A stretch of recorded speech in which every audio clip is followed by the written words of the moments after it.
Hello, my name is Scott Weisenbaker. I wanted to talk about the greatest issue that our community has. It is not politicians. It is not even a war. The greatest issue that our community has across our country is fentanyl. So I'm going to ask you to think a little differently about this for the next few minutes and consider a different point of view. You see, the cops couldn't solve our addiction problem. If they could have, they would have arrested their way out of it a long time ago. Now, the treatment industry, we also have not been able to solve the problem. If we could have solved it, we would have done it a long time ago without the law enforcement. So we each have a part in fighting this, but alone, we haven't been successful. Perhaps the people in charge don't really understand the problem. Maybe they spend so much time on making sure that the language we use to describe addiction is politically correct, that we end up with terms like substance use disorder or substance misuse, because if we call somebody an addict, we're shaming them. And a lot of energy is put into that rather than finding out why people aren't staying clean and sober on a large scale. Now, people have always been able to stay clean and sober, but on a large scale, we have people coming in and out of our jails. So I want to focus on our jails for just a moment. If we use long enough, we end up in jail. Some of us end up in jail time after time. We end up in jail many times because once we start getting in trouble, it's very hard to get out of that trouble. In fact, if you look at our jails across the country, 90% of the men and women who are currently in our county jails are coming back to the community. They're going to come home, maybe on probation, maybe on parole, maybe time served, maybe they beat the charge. In any case, 90% of them are coming back to the community, no better off than the day they were arrested. So these are the people that you encounter in a community, in line at the bank, at the grocery store, the people who service your car, the people in your neighborhood, the people that your children are meeting and associating with. The real question is, how would you like us to prepare your neighbor? As I said, we cannot arrest our way out of it. And with fentanyl on our streets, the problem is more dire right now than it has ever been in the history of our country. A friend of mine in law enforcement has told me that it's easier to tell somebody that their child has been struck by lightning and killed than to explain to them that their child was at a party and made a poor decision and took a pill that killed them. Especially when the parent goes, but my child is not a drug addict. And that is correct. But they made a poor decision. How many poor decisions have you made? Because I've made many. So I want to get into what I call the theory of skills within treating addiction. We have to teach them about the disease. We have to show them how they can get into a recovery program.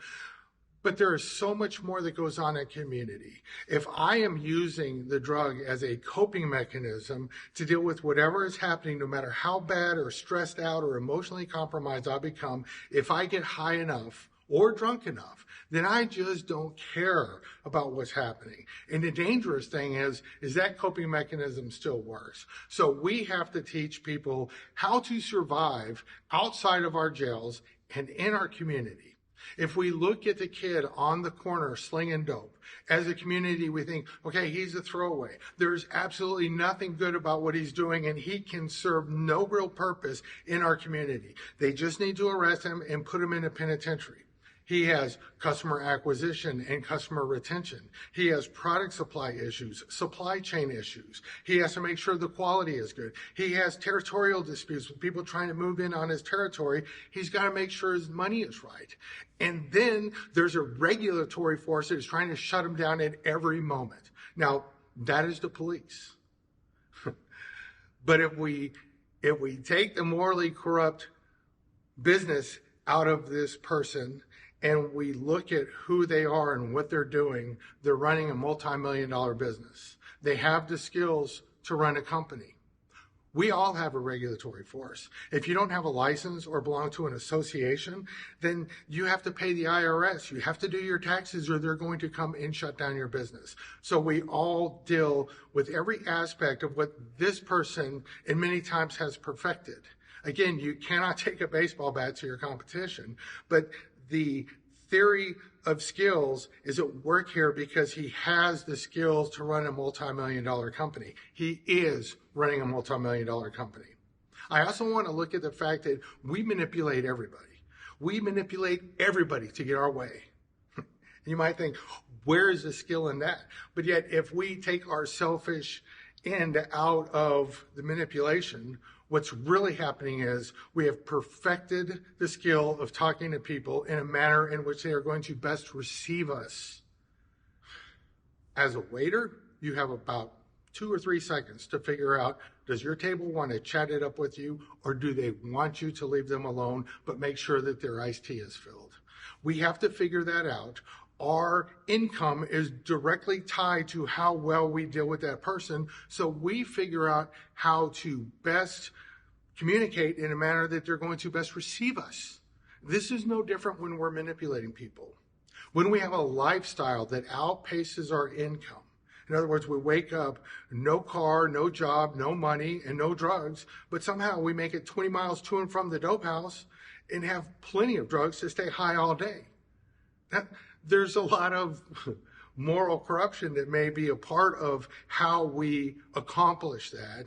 But the skill in that is that we can overcome things that the average person won't even consider. The traumas that we have walked through just in this lifestyle and being arrested and the obstacles that we have had to overcome have made us experts, and we have got a tolerance for nonsense that most people will never understand. So we can deal with an awful lot. The big problem is when we walk out of jail, and we may think that everything's going to be different this time because we're tired of going to jail, but yet the second we walk out, reality, responsibility rushes towards us. It fills us with all of the angst, the relationship that didn't work out, the car that the bank found and took away. There's just everything that happens the moment we walk out of jail. It just rushes towards us, and we become emotionally compromised, and we need that coping mechanism. So we reoffend. We offend and reoffend all the time. How do I know this? I've been clean and sober since 1995. Prior to that, I was arrested 42 times. I've spent a lot of time in jail. I have walked out of that jail 42 times. 41 times thinking it was going to be different and finding out it was the same, and that 42nd time realizing something different had to take place. Now, a program that is going to capture somebody's attention and actually help them is going to be based in content that they understand and delivery that they can accept. So when we think about that content and the delivery of that content, it is one person with an addiction talking to another person with an addiction. We are part of the same tribe.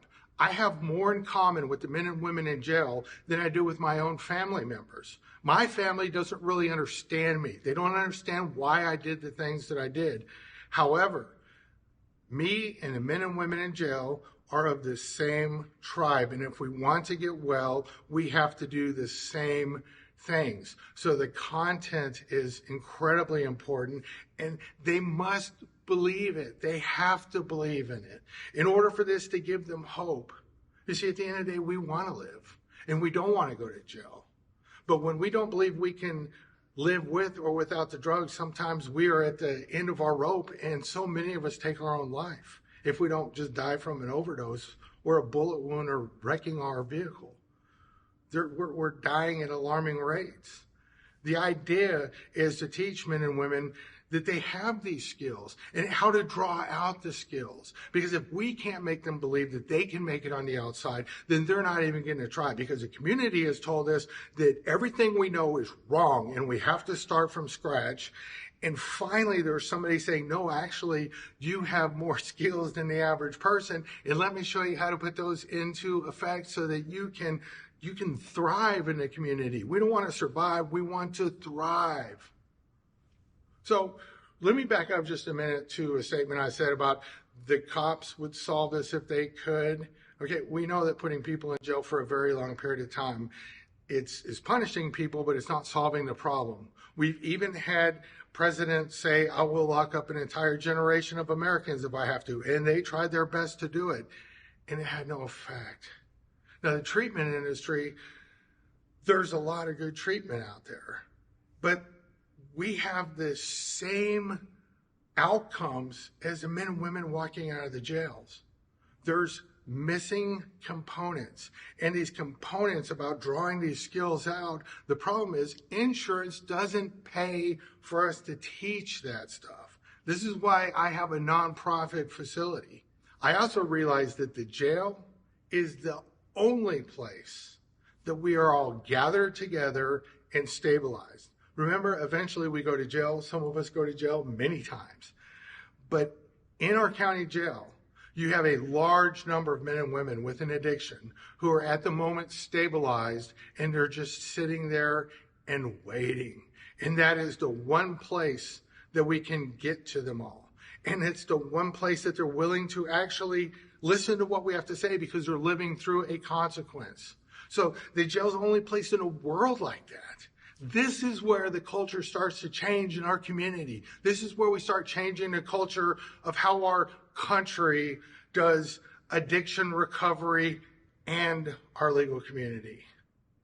We know that effective programming creates less violence. It's a safer environment, and the relationships between inmate and staff are far better than they were before. How do I know that this is proven to lower the recidivism rate?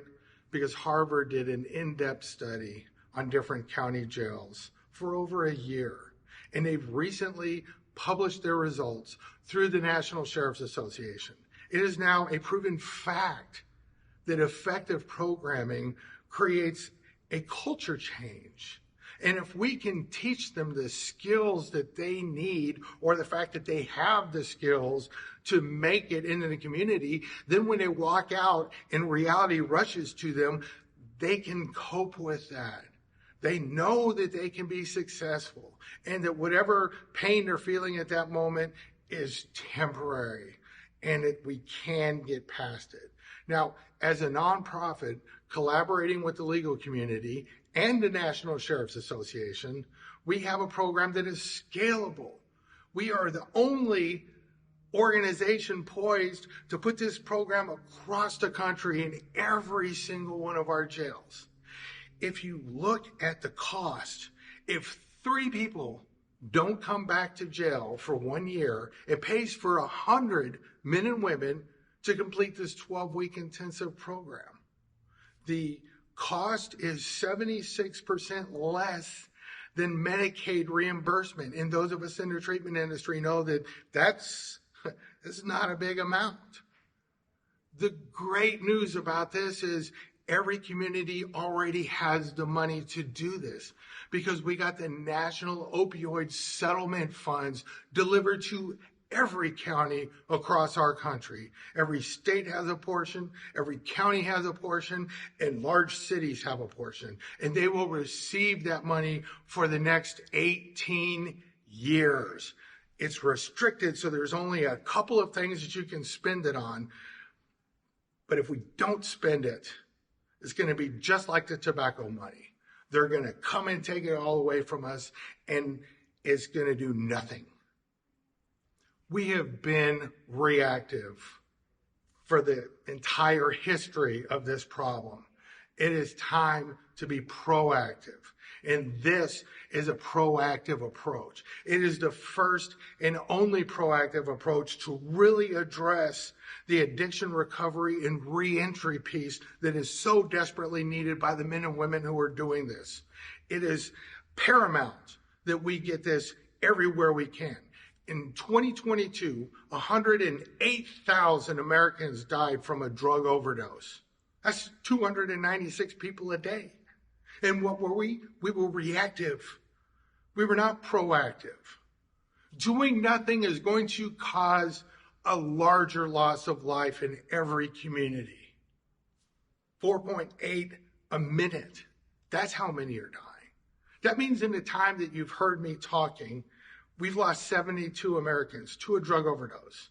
What other issue even compares to this? You need to ask. You need to demand from your elected officials that they put this in your jail, that they're giving your community a chance at life. Your community, your friends, your neighbors, your children. Thank you.